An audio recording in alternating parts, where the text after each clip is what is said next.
Apparat to'liq nержавейкаdan bo'lgan, siz xohlagan pechenye yoki rulet ishlab chiqarib berishligi mumkin. Shu uskunamiz sotiladi. 220 ga ishlaydi, rulet quysa bo'ladi. O'zini pechenyelar bor, maxsus pechenye, har xil gullari bor.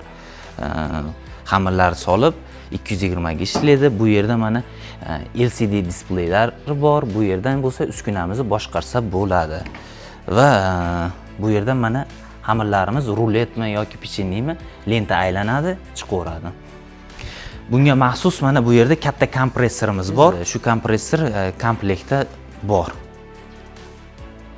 Uskunamiz Xitoyda ishlab chiqarilgan. Aytganimdek 220 ga ishlaydi. Pechenye, rulet haligi bor, misol ruletda ham har xili bor. Odatda ichiga krem solib turib aylantiriladi. Xuddi shu turdagi ruletlarni ishlab chiqaradi. Xo'p, xamirga kelsak, xamirni tayyor mikserda tayyorlab olishingiz kerak bo'ladi. Keyin bunga tayyor xamiringizni olib kelasiz. Keyin bu xohlagan pechenye yoki rulet ishlab chiqarib berishligi mumkin. Apparat to'liq nержавейкаdan bo'lgan, holati yangidek, ko'rganlaringda unaqa ko'p ishlatilmagan. Shu uskunamiz hozirgi vaqtda sotiladi.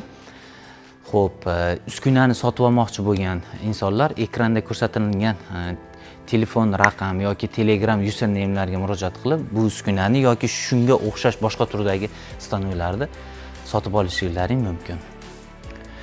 Shu uskuna haqida savollaring bo'lsa, izohlarga yozinglar. Izohlarda ham imkon qadar javob berishga harakat qilamiz.